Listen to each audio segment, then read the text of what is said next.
Саламатсыңар балдар. Бүгүн биз силер менен активдүү жана пассивдүү лексикалар жөнүндө түшүнүк алмакчыбыз.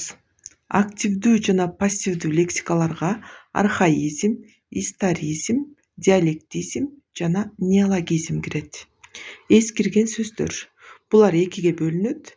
Историзмдер болбосо тарыхый сөздөр, ал эми экинчиси бул архаизмдер. Историзмдер болбосо тарыхый сөздөр, булар тилдин сөздүк курамында эскирип колдонуудан чыгып калган сөздөр. Буларга болуш, ыстарчын, датка, миң башы сыяктуу сөздөр кирет.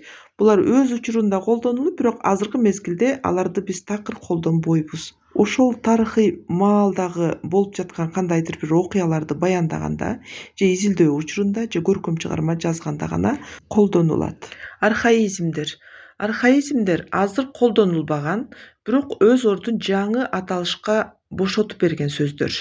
Алар элдик өзек чыгармаларда, көркөм адабияттарда, жазма эстеликтерде колдонулган сөздөр. Мисалы, уруят, эркиндик деп ордуна колдонулуп атат, отарованы поезд деп колдонуп атабыз. Жалчы деген пролетариат азыр болсо жөнөкөй карапайым эл катарында колдонулат. Мына ошентип баштапкы маанисинен жаңы мааниге өткөндөн кийин мурунку аталышы эскирип архаизмге учурайт. Неологизмдер. Нео деген жаңы деген, демек тилибизге жаңыдан кирген, пайда болгон сөздөр, кабыл алынган сөздөр. Мисалы, космонавт, спутник, учкуч космонавт, орбита, акимият жана башка сөздөрдү мисал кылсак болот. Демек тилибизге башка тилдерден кабыл алынып, өзүбүздүн эне тилибизде пайдаланып калган сөздөрдү биз неологизмдер дейбиз. Адабий тил. Жалпы элдик улуттук тилдин негизинде калыптанып, белгилүү бир нормага салынган, айтылышы, жазылышы, колдонулушу такталган, айтылуучу ойду так, түшүнүктүү бере алган тил.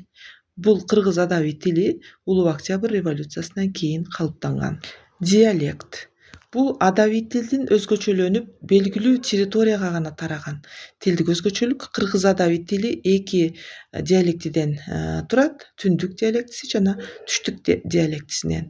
Мисалы, козо, палбан, курсант, чоз, чыз жана башка.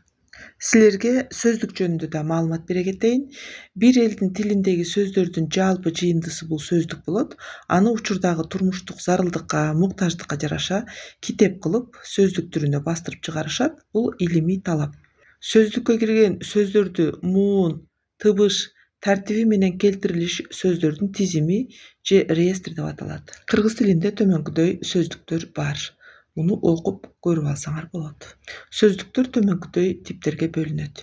Энциклопедиялык сөздүктөр, филологиялык сөздүктөр, ономастикалык сөздүктөр, терминологиялык сөздүктөр жана бешинчиси аймактык же болбосо чөлкөм таануу багытындагы сөздүктөр. Эмесе балдар, ушуну менен сабагыбызды жыйынтыктайбыз. Көрүшкөнчө саламатта тургула.